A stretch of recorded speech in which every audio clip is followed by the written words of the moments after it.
Good morning, नमस्ते, जय Hind, Radhe Radhe, welcome है, स्वागत है, सभी का अभिनंदन है, सभी का वेलकम है। और सुबह 11 बजे देख सकते हैं कि होमगार्ड की जो क्लास होती है एक मॉडल पेपर होता है, सुपरफास्ट तरीके से होता है। तो टॉप 100 क्वेश्चन होते हैं और साथ में कुछ महत्वपूर्ण पॉइंट और भी होते हैं जो वीडियो के अंत में रखे जाते हैं। तो वीडियो को पूरा देखिएगा और डेली आप पढ़ाई करिएगा। मैराथन क्लासें आपको दी जाती हैं, प्लेलिस्ट में जाकर उनका रिवीजन भी करते रहिएगा। कोई भी ऐसी आपकी किताब नहीं जिसको हमने सॉल्व न कराया हो, चाहे वो कोई मॉडल पेपर हो चाहे अदर आपका हो। अंकित भाटी सर के मॉडल पेपर और अंकित भाटी सर की जो आपकी बुक है हमने अच्छे से उसको कवर किया है मैराथन क्लास के माध्यम से, तो उसको भी आप लोग प्लेलिस्ट से देख सकते हैं। ठीक है, गुड मॉर्निंग भैया, गुड मॉर्निंग, नमस्ते, जय हिंद, राधे राधे, खुश रहिए, सफल बनाए, राधे राधे, सभी को नमस्ते। तो चलिए फिर स्टार्ट करते हैं। सुपरफास्ट तरीके से हमारी क्लास होने वाली, जबरदस्त तरीके के क्वेश्चन भी आपके हैं और वीडियो के अंत में कुछ महत्वपूर्ण आपके पॉइंट भी हैं। ठीक है, चलिए, जय हिंद भैया, जय हिंद। तो चलिए स्टार्ट करते हैं। पहला क्वेश्चन आपके स्क्रीन पर और आपसे कह रहा है कि कादम्बरी पुस्तक के जो लेखक है वो आपके इनमें से आपके कौन है। 1 नंबर आपका दिया गया है। तो 1 की बात करते हैं तो आपके कादम्बरी के हैं कौन, आपके बाणभट्ट हो जाएंगे। यानी आपका आंसर अगर ए आ रहा है तो सर जी क्या होगा, सब जवाब बिल्कुल सही जवाब इनमें से राइट हो जाएगा, याद रखना है। ठीक है ना।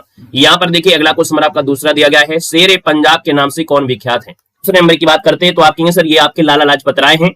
यानी साहब आपका आंसर क्या हो जाएगा, ए नंबर इसका राइट हो जाएगा, शेर पंजाब। यानी आपका आंसर हो गया फर्स्ट नंबर हो गया है। क्वेश्चन नंबर आपका 3 दिया गया और आपसे कह रहा है सर वह उपभोक्ता वस्तु जिसके आयात के लिए सरकार महत्तम राशि खर्च करती है।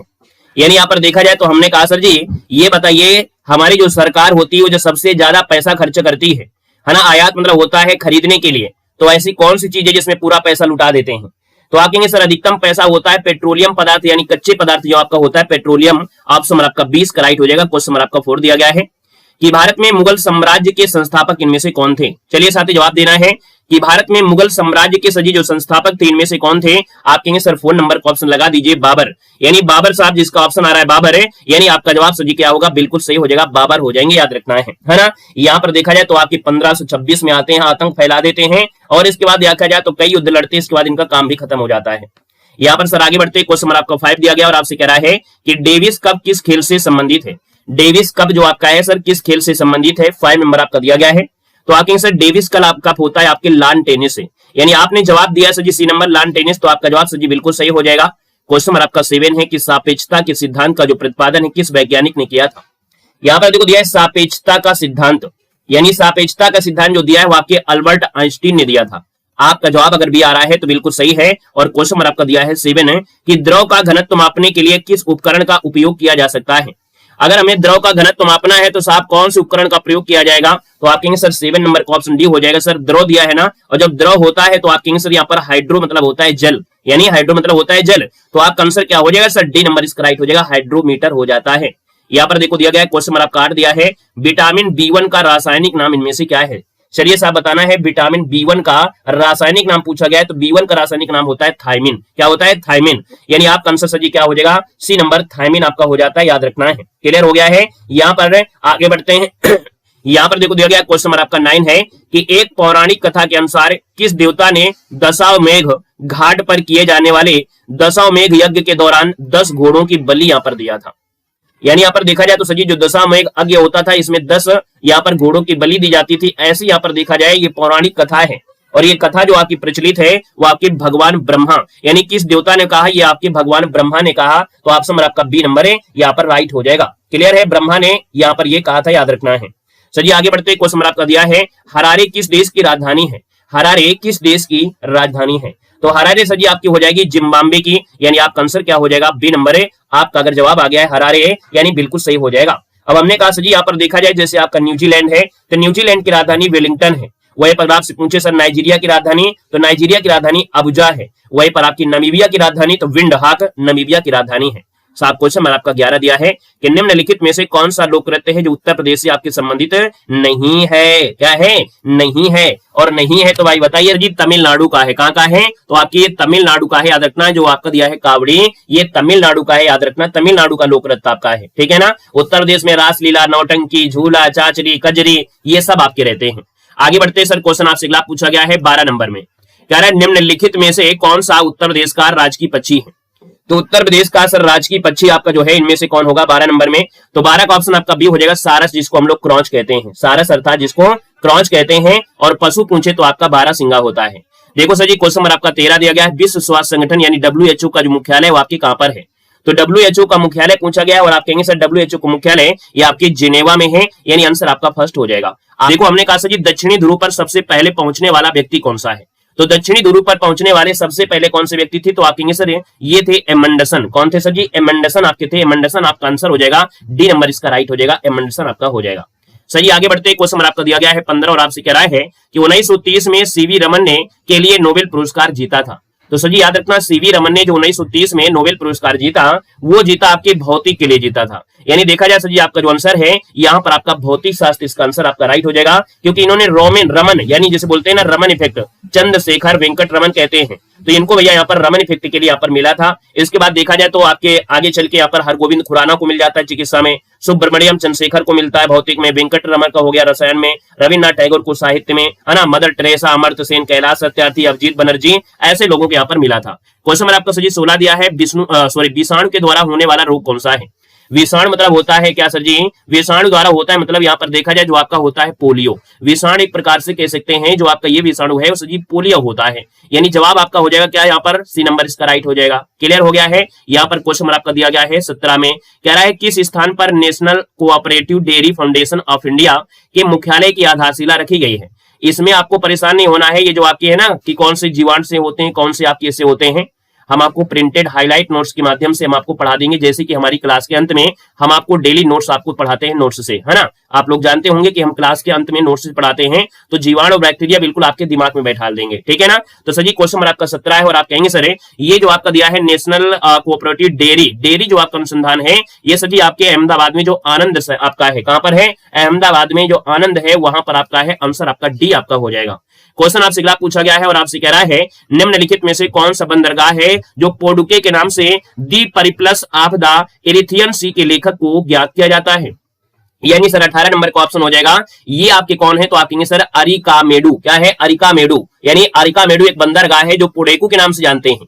इसको हम लोग पेरिप्लस ऑफ द इरिथ्रियम से भी यहाँ पर जाना गया है। तो सर जी आपका जो आंसर हो जाएगा यहाँ पर ये हो जाएगा। ये कठिन क्वेश्चन आप लोगों के लिए है, ये क्वेश्चन आप लोगों के लिए ये कठिन है क्योंकि ये रोमन सभ्यता से जुड़ा है, यानी रोमन शताब्दी सभ्यता से जुड़ा हुआ है। आगे बढ़ते हैं, क्वेश्चन आपका 19 है कि ऑस्कर पुरस्कार प्राप्त करने वाले जो प्रथम भारतीय व्यक्ति थे वो आपके कौन थे? यानी सबसे पहले जो ऑस्कर पुरस्कार दिया गया था सर जी यहाँ पर कौन से भारतीय व्यक्ति थे? वो 19 नंबर दिया है। गलती देखो नहीं करना, आसान क्वेश्चनों को गलती नहीं करना है बिल्कुल से। तो आप कहेंगे सर ये आपके भानु अथैया है, याद रखना है भानु अथैया का नाम आप लोगों ने सुना होगा, कभी ना कभी सुना होगा भानु अथैया।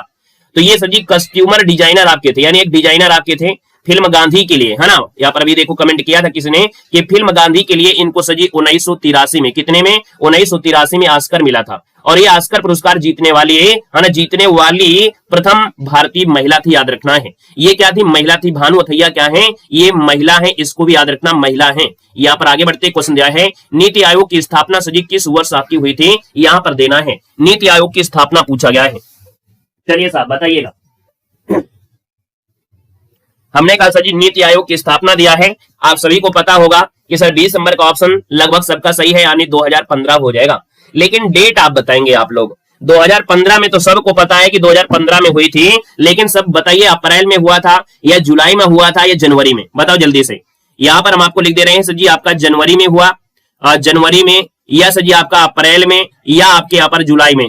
ये आप बताइए जल्दी से कमेंट करके कि जो आपका नीति आयोग है इसकी स्थापना 2015 में तो हुई, जनवरी में हुई या अप्रैल में या जुलाई में? क्या बोलेंगे? तो आप कहेंगे सर इसकी स्थापना जनवरी में हुई थी। क्या हो जाएगा? जनवरी में हुई, याद रखना है। जुलाई नहीं होगी, ये जनवरी होगी। ये क्वेश्चन एग्जाम में तो आपको ठीक है, लेकिन जब परीक्षा में बैठते हो ना तो भी आप कहते हैं अक्कड़ बक्कड़ बम्बे बोल, कौन सा लगा दे हमारा, है ना। तो यहाँ पर याद रखना जनवरी में हुई थी। सर आगे बढ़ते क्वेश्चन आपका दिया है कैसे कि मृत शरीर पानी में क्यों तैरता है? यानी जब किसी की बॉडी जब जिंदा होता है वो तो डूब जाता है, लेकिन जैसे वो मर जाता है ना तो उसकी बॉडी शरीर के ऊपर आ जाती है ना, वो पानी के ऊपर आ जाती है। गुड मॉर्निंग भैया, नमस्ते। तो हमने कहा सर जी यहाँ पर देखा जाए तो मृत शरीर का जो घनत्व है वो पानी के घनत्व से कम हो जाता है, यानी उसका जो घनत्व है ना वो पानी के घनत्व से भी क्या हो जाता है? कम हो जाता है। इसलिए आपका मनुष्य का शरीर क्या होने लगता है? तैरने लगता है। सर जी क्वेश्चन आपका दिया है 22 की डिगबोई यानी असम किस उद्योग के लिए जाना जाता है? ये जो आपका डिगबोई है यानी जो असम है ये आपका तेल कारखानों में सबसे पुराने में है। तो हमने कहा सर ये जाना जाता है तो क्यों जानते हैं? तो आप कहेंगे सर 22 नंबर का ऑप्शन लगा दीजिएगा। ये सर जी कच्चा तेल होता है, यानी कच्चा तेल का उत्पादन है, यानी आपका आंसर सर जी क्या हो जाएगा? बी नंबर है, यहाँ पर राइट हो जाएगा बी नंबर। आगे बढ़ते सर जी, क्वेश्चन नंबर आपका 23 है कि वस्त्र मंत्रालय ने निम्नलिखित में से किसका उत्पादन करने वाले किसानों की सुविधा के लिए पाट मित्रों एप्लीकेशन लॉन्च किया है। देखो भाई, यहां पर आपसे कह रहा है कि पाट मित्रों एक एप्लीकेशन है और याद रखिए किसके उत्पादन के लिए है, तो आप कहेंगे सर 23 नंबर का ऑप्शन भी हो जाएगा। पाट यानी आप कहेंगे सर पटसन की खेती यानी जूट के उत्पादन के लिए है, तो ऑप्शन सर जी क्या हो जाएगा, बी नंबर है, यहाँ पर राइट हो जाएगा बी नंबर। आगे बढ़ते सर, क्वेश्चन नंबर आपका दिया है 24 है कि ओडिशा में प्रसिद्ध सूर्य मंदिर का निर्माण करवाने वाला जो शासक है निम्नलिखित राजवंशों में से किससे आपका संबंधित है। बहुत प्यारा क्वेश्चन आपका है। सूर्य मंदिर जो आपका सर जी है ना, इसका निर्माण करने वाले राजवंश में से कौन राजवंश था, तो 24 नंबर का ऑप्शन जवाब हो जाएगा सर ये गंग वंश जो आपका है, यानी गंग वंश जिसका ऑप्शन आ गया है बिल्कुल सही हो जाएगा। ये सूर्य मंदिर जिसको कोडार का सूर्य मंदिर कहते हैं। गंग वंश के एक राजा थे नरसिंह देव प्रथम। कौन थे सर जी, यहाँ पर देखा जाए तो आप लोग जानते होंगे नरसिंह सिंह का आपने नाम सुना होगा, जो आपके नरसिंह देव आपके थे, नरसिंह देव जो आपके प्रथम थे, इन्होंने करवाया, ये गंग राजवंश से थे। ठीक है, अगला क्वेश्चन नंबर आपका दिया है 25 और आपसे कह रहा है कि पाकिस्तान के लरकाना जिले में सिंधु नदी के तट पर स्थित सिंधु घाटी सभ्यता का प्रमुख शहर इनमें से कौन सा है। चलो भाई, यहाँ पर बताइएगा सर, क्वेश्चन नंबर आपका 25 और 25 की बात करते तो हमने कहा सर ये आपका मोहनजोदड़ो है। कौन है सर जी, यहाँ पर मोहनजोदड़ो जिसका ऑप्शन आ गया है ए नंबर है, यहाँ पर राइट हो जाएगा। क्वेश्चन नंबर आपका दिया है 26 है कि अंग्रेजों का जो फोर्ट विलियम आपका स्थित था, ये कहां पर स्थित है। अंग्रेजों का जो फोर्ट विलियम है आपको पढ़ाया गया है। यहाँ पर फोर्ट विलियम के बारे में और भी आपको डिटेल से आपको मिलेगा नोट्स के माध्यम से। हमने कहा अंग्रेजों का जो फोर्ट विलियम आपका है, आप कहेंगे सर ये आपका है कहां पर, तो कलकत्ता जिसका ऑप्शन आ रहा है बी नंबर इसका राइट हो जाएगा सर, कलकत्ता इसका आंसर बिल्कुल सही आंसर हो जाएगा। ठीक है, यहाँ पर अगला क्वेश्चन दिया गया है सेज का पूर्ण रूप इनमें से क्या है।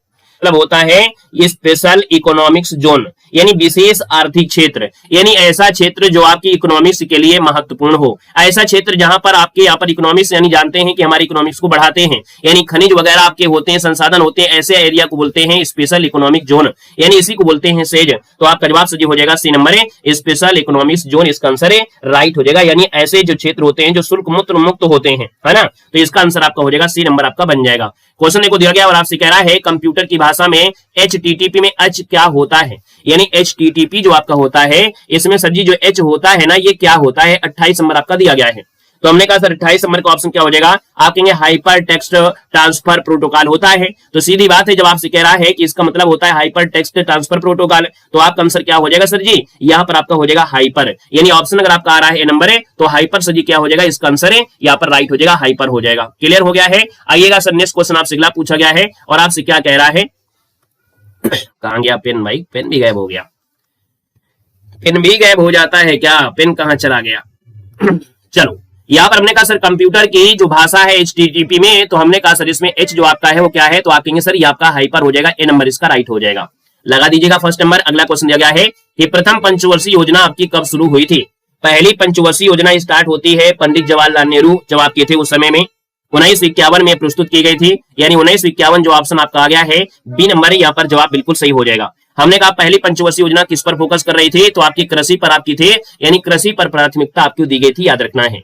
क्वेश्चन दिया गया है निम्न में से कौन सी फसल है जो रबी की आपकी नहीं है, यानी सर जी रवि की फसल इनमें से आपकी नहीं है, तो आप कहेंगे सर रवि नाम का लड़का है जिसको सर्दी लगती है, और आपको हमने बताया था सर्दी लगेगी इसका मतलब है कि रवि नहीं पूछा है, तो आप कहेंगे सर 30 नंबर का ऑप्शन आपका हो जाएगा चावल। ये चावल तो सर जी बारिश के महीने में आपके होते हैं ना, यानी आप कहेंगे सर जुलाई अगस्त में जब बारिश होती है तब आपकी होती है, यानी सर ये खरीफ की फसल है। कैसी है सर जी, ये खरीफ की फसल है। क्वेश्चन दिया गया है प्रारंभिक शिक्षा हेतु निर्धारित आयु कितनी है, तो प्रारंभिक शिक्षा में आपको आयु निर्धारित है 6 से 14 वर्ष के बच्चों को निःशुल्क शिक्षा दी जाएगी। आर्टिकल नंबर आपके 21 के का में इसका निर्धारण है। 86 नंबर का संविधान संशोधन हुआ था 2002 के तहत, ये आपका हुआ था, है ना, ये बिल्कुल रट गया होगा क्वेश्चन। आपसे अगला पूछा गया है 32 नंबर में कि किसने विलिंगटन को प्रथम विश्व युद्ध सेकेंड हेरिटेज सिटी के रूप में घोषित किया है। देखिए क्वेश्चन नंबर आपका 32 थोड़ा नया है। हमने कहा सर जी एक राष्ट्रपति थे आपके डोनाल्ड ट्रंप, तो डोनाल्ड ट्रंप के द्वारा जो अमेरिकी राज्य का उत्तरी कैरोलिना है वहां पर एक जगह है आपका विलिंगटन, इसको द्वितीय विश्व युद्ध के पहले हेरिटेज सिटी यानी विरासत शहर के रूप में घोषित किया गया। तो सर जी याद रखना ये आपके डोनाल्ड ट्रंप साहब थे जिन्होंने घोषित कर दिया था। आपका जवाब बी हो जाएगा, नया क्वेश्चन है, नोट कर लेना है। क्वेश्चन आपसे दिया गया है 33 नंबर में और आपसे कह रहा है हाइड्रोग्राफी के क्षेत्र में सहयोग के लिए निम्नलिखित में से किस देश ने भारत के साथ समझौता ज्ञापन पर हस्ताक्षर किया है। तो आपका दिया हाइड्रोग्राफी दिया है, यानी आप कहेंगे सर ये आपका मालदीव के साथ हुआ है, यानी हाइड्रोग्राफी का जो सहयोग है ये मालदीव के साथ आपका हुआ है। 2020 में हस्ताक्षर हुए थे, 22 में ये यहाँ पर न्यायिक सेवा आयोग के माध्यम से एक प्रकार से इसकी सहमति आपको मिली थी, तो ये मालदीव के साथ आपका, याद रखना इसका ऑप्शन सी बनेगा। सर जी क्वेश्चन आपसे दिया गया है 34 नंबर में, बंगाल, बिहार, उड़ीसा पर द्वैध शासन किसके मस्तिष्क की उपज है? यानी आपसे कह रहा है द्वैध शासन जो आपका है ना, द्वैध शासन किसके द्वारा यहाँ पर लागू किया गया? सर यहाँ पर देखा जाए जो आपके क्लाइव थे, कौन थे सर जी? क्लाइव। यानी यहाँ पर देखा जाए जो क्लाइव की मस्तिष्क की उपज थी, यानी बक्सर का युद्ध जब होता है, बक्सर के युद्ध के बाद जब इनको सफलता मिल जाती है तो ये पुनः बंगाल का गवर्नर बनाया जाता है, और इसके बाद मुगल सम्राट जो शाह आलम द्वितीय है ना, इसको यहाँ पर इलाहाबाद की जो संधि होती है, इसके बाद बंगाल, बिहार, उड़ीसा की जो दीवानी है ये अधिकारों को समाप्त हो जाती है, यानी आपका आंसर डी हो जाएगा। गुड मॉर्निंग सर, नमस्ते, जय हिंद। क्वेश्चन नंबर आपका 35 है कि चालुक्य और होयसल वंश के मंदिर किस शैली में आपके हैं? तो 35 की बात करते हैं तो हमने कहा सर जी चालुक्य और होयसल के जो मंदिर हैं ये आपके बेसर शैली के हैं, यानी जवाब क्या हो जाएगा? बी नंबर हो जाएगा कि जो चालुक्य हैं और आपके होयसल के मंदिर जो आपके हैं ये आपके कैसी शैली में हैं? तो आप कहेंगे सर यहाँ पर देखा जाए तो आपका बेसर, यानी आपका आंसर बी नंबर है, यहाँ पर राइट हो जाएगा, याद रखना है, ठीक है ना। यहाँ पर सर आगे बढ़ते हैं, क्वेश्चन आपसे दिया गया है, कह रहा है फायान निम्न में से किसके शासन काल में भारत आया था? तो जो फायान है, फायान आया था किसके समय? तो आप कहेंगे फायान आया था, ये आया था चंद्रगुप्त द्वितीय के समय आया था, ये आपका चीनी यात्री था फायान। इनकी किताब का नाम था फोक्यू की, क्या थी सर जी? फोक्यू की आपके नाम था इनके किताब का। ऑप्शन नंबर आपका बी यहाँ पर क्या होगा? राइट हो जाएगा। यहाँ पर दिया गया संसद के संयुक्त सत्र का जो संचालन करता है वो कौन करता है? क्वेश्चन नंबर आपका देखो दिया गया है 37। Good morning, good morning, good morning. हमने कहा सर जी संचालन जो करता है कौन? तो संचालन यानी हमने कहा सर जी इसकी कार्यवाही एक प्रकार से इसकी अध्यक्षता, तो आपका संचालन करना या अध्यक्षता करना ये करता है लोकसभा का अध्यक्ष करता है, राष्ट्रपति नहीं लगाना है, क्योंकि आपसे पूछा गया है संचालन यानी यहाँ पर उसकी अध्यक्षता पूछा है, तो हमने कहा सर जी यहाँ पर संचालन करता है लोकसभा का अध्यक्ष। लेकिन राष्ट्रपति जो आपका होता है वो क्या करता है? बुलाता है। राष्ट्रपति जो आपका होता है बुलाने का जो कार्य करता है, बुलाता है या आहूत करता है, ये आर्टिकल नंबर 108 के तहत बुलाने का कार्य राष्ट्रपति करते हैं, लेकिन जो आपके अध्यक्षता करता है वो लोकसभा का अध्यक्ष करता है। आज तक सिर्फ 3 बार ऐसा हुआ है कि आर्टिकल नंबर 108 का प्रयोग किया गया है। कितनी बार? मात्र 3 बार ऐसा हुआ है कि संयुक्त अधिवेशन आज तक बुलाए गए हैं, अभी तक 3 ही बार ऐसा हुआ है, ये भी आपको याद रख लेना है। बात आती है सर जी लोकसभा को भंग करने का अधिकार किसको होता है? तो लोकसभा को भंग करने का अधिकार भी किसके पास होता है? राष्ट्रपति के पास होता है, याद रखना ये भी पॉइंट।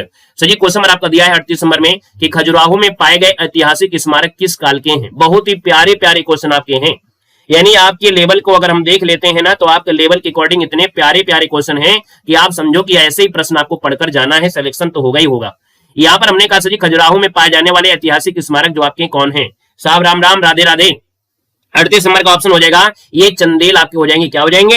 यहाँ पर देखा जाए तो चंदेल, क्योंकि हमने बताया था कि ये आपका जो क्षेत्र पलता है जैसे बुंदेलखंड वगैरह है तो यहाँ पर चंदेल शासक आपके थे, तो चंदेल शासकों में यहाँ पर देखा जाए तो राजवंश के समय में इनकी स्थापना आपकी कराई गई थी, जो मध्य प्रदेश के छतरपुर जिले में आपके हैं। सही क्वेश्चन आपसे दिया गया है 39 में, भारत का जो ध्वज है इसकी लंबाई और चौड़ाई का जो अनुपात आपका है वो आपकी कितनी है? चलिए नमस्ते भैया, यहाँ पर देखो हमने कहा लंबाई ज्यादा है चौड़ाई से जी आपकी कम है, तो आप कहेंगे सर भारत का प्यारा सा झंडा ये जो आपका अनुपात है 3:2 है, यानी यहाँ पर इसकी लंबाई सजी आपकी 3 है और चौड़ाई सजी कितनी है? तो आपकी 2 है। बीच में एक आपका चक्र है जो गहरा नीले रंग का है। क्वेश्चन देखो दिया गया है पानीपत की तीसरी लड़ाई किस वर्ष आपकी हुई थी? तो साहब याद रखना पानीपत की तीसरी लड़ाई आपसे पूछा गया है, और पानीपत की जो तीसरी लड़ाई है ना ये जो आपकी हुई थी ये कब हुई थी? आपसे पूछा गया है तीसरे नंबर का, और जब तीसरे नंबर का पूछा गया है तो याद रखना ये सजी आपका हो जाएगा 1761 में हुआ था। कब हुआ था? तो 1761 में पानीपत का तृतीय युद्ध हुआ था, यहाँ पर याद रखना है इस बात को। अब तीसरे में भी डाउट हो जाएगा क्या भाई? है तीसरे में भी आपको डाउट होगा, यानी यहाँ पर जो 39 है इसमें भी डाउट होगा क्या आपको? है चलो यहाँ पर बताइए तीसरा आपका लड़ाई है 40 नंबर, 40 को ऑप्शन हो जाएगा 1761 में आपका हुआ था, यानी आपका जो मोहम्मद अहमद साहब अब्दाली था और मराठों के बीच हुआ था। अब्दाली ने मराठों को बहुत बुरी तरह से पराजित किया था। क्वेश्चन देखो दिया गया है और आपसे कह रहा है 41 नंबर में, सजी क्या दिया गया 41 नंबर में? देखिएगा कि निम्न में से कौन यूपीजेडए और LR अधिनियम का सबसे उपयुक्त पूर्ण रूप इनमें से है? यानी आप देख पाएंगे सर जी यहाँ पर जो आपका दिया गया है कह रहा है निम्न में से कौन यूपीजेडए और LR अधिनियम का सबसे उपयुक्त पूर्ण रूप है? तो आप कहेंगे सर 41 नंबर का ऑप्शन हो जाएगा उत्तर प्रदेश जमींदारी उन्मूलन भूमि सुधार अधिनियम 1950, यानी आपका आंसर सर जी क्या होगा? सी नंबर है, राइट हो जाएगा सर जी, याद रखना है। क्वेश्चन आपसे दिया गया है आपका 42 है और आपसे कह रहा है कि निम्न में से कौन सा कथन सही है?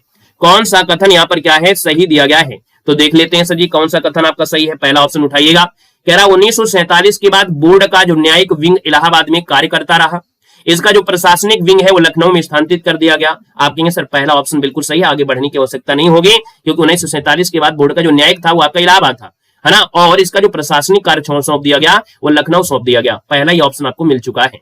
क्वेश्चन आपसे अगला पूछा गया और आपसे कह रहा है कि अष्ट प्रधान निम्नलिखित में से किसकी देन है? चलिए बताइएगा कि अष्ट प्रधान जो आपका है वो किसकी देन है। तो अष्ट प्रधान मंत्री परिषद हुआ करती थी, अष्ट प्रधान मंत्री परिषद होती थी। और ये सजी जो आपकी मंत्री परिषद है ना, आपके सर 43 नंबर का ऑप्शन बी हो जाएगा। शिवाजी के दरबार में, यानी शिवाजी के दरबार को चलाने के लिए जो मानसिक उपज आपकी थी, एक प्रकार से परामर्श देने के लिए वो 8 महान प्रधानमंत्री थे, प्रधान थे, तेलुगु थे, यानी 8 जो आपके मंत्री थे वो तेलुगु आपके थे, जिनको अष्ट प्रधान कहा गया था।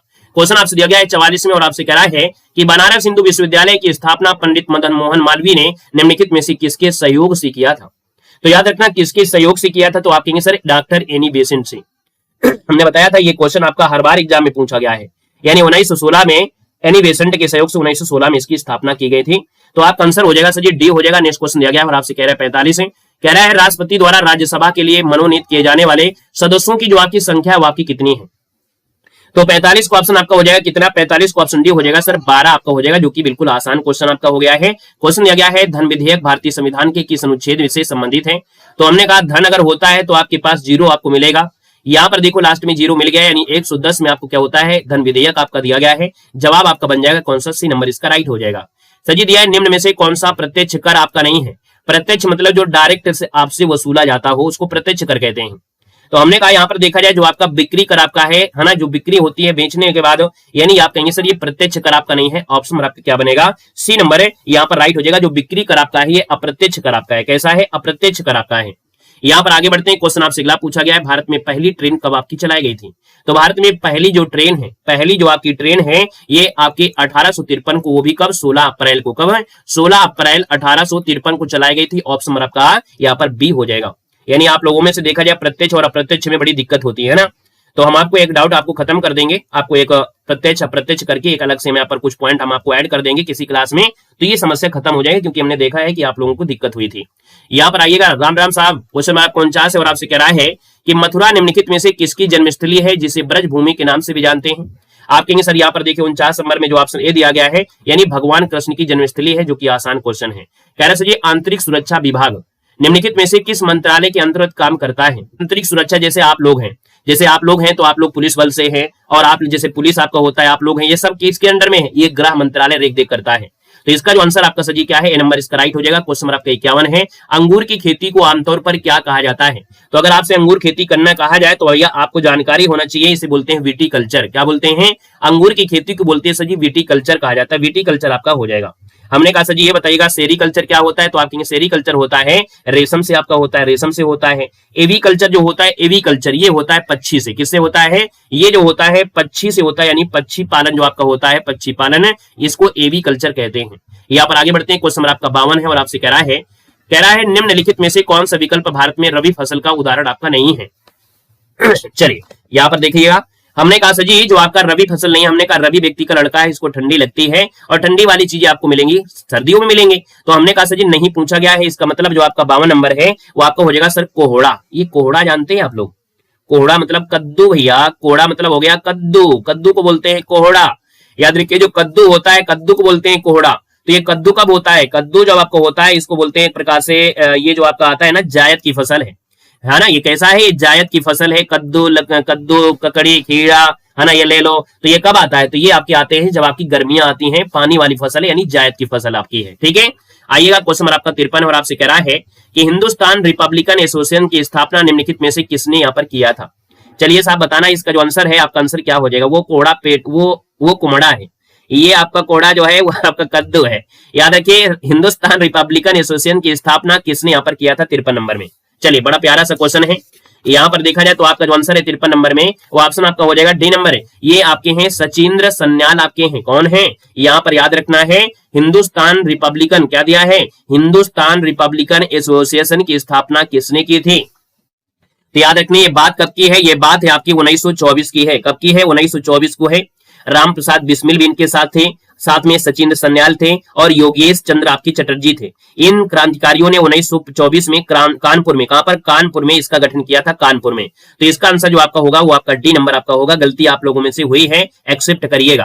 क्वेश्चन नंबर आपका दिया है 54 और आपसे कह रहा है भारतीय दलहन शोध संस्थान निम्नलिखित में से कहां है।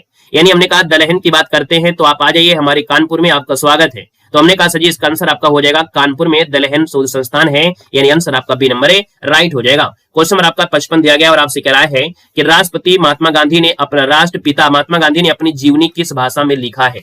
चलिए बताइएगा कि जो राष्ट्रपिता हैं महात्मा गांधी ने अपनी जीवनी किस भाषा में यहाँ पर लिखा है। सर 55 नंबर दिया है, तो 55 की बात करते हैं तो हमने कहा सर जी आपकी गुजराती भाषा में है, यानी आंसर नंबर आपका हो जाएगा गुजराती भाषा में लिखा है। किस भाषा में? गुजराती भाषा में। क्या नाम बता सकते हैं आप सभी लोग कि गांधी जी की जीवनी का नाम क्या है? एक बार जल्दी से कमेंट करो, हमें बताइएगा कि जो गांधी जी की जीवनी है सर जी वो आपकी है क्या। एक बार कमेंट करके बता तो दो, थोड़ा सा हमको भी पता चले कि आप लोगों को पता भी है कि बस हवा में ही चल रहे हैं।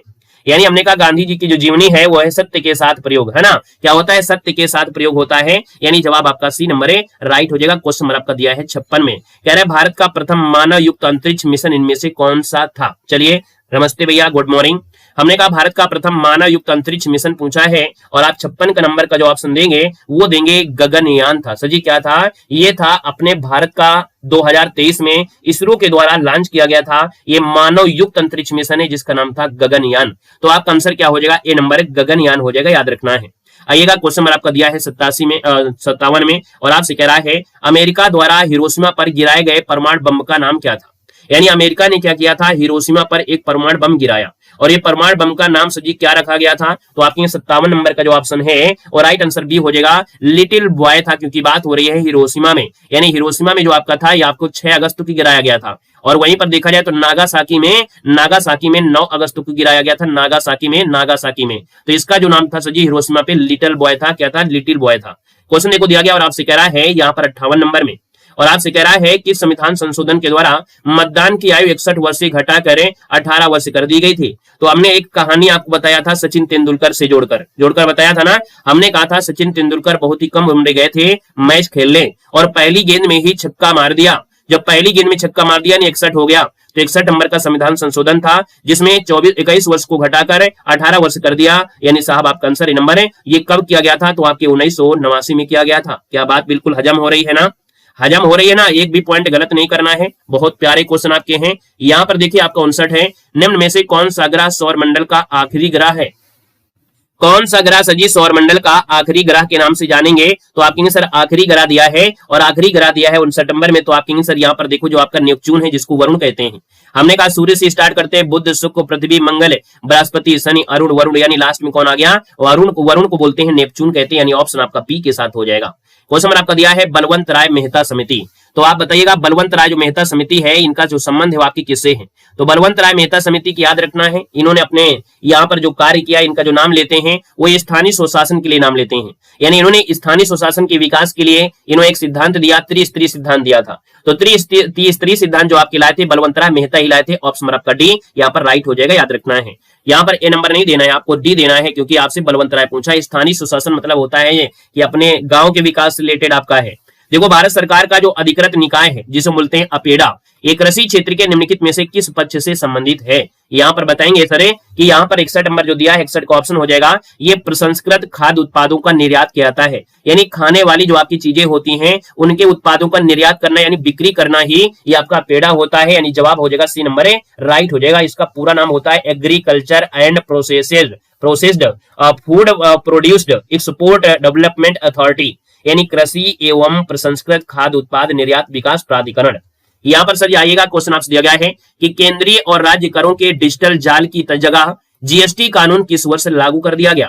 यानी सर जो जीएसटी है ये लागू किया गया था, तो आप कहेंगे सर ये 2017 में ये लागू किया गया था और 2017 दिया है 62 नंबर में, तो ऑप्शन नंबर आपका डी हो जाएगा। 2017 में सर जी इसको लागू किया गया था। आगे का नेक्स्ट क्वेश्चन दिया गया है, कह रहा है विमुद्रीकरण को निम्नलिखित में से किस नाम से भी जाना जाता है?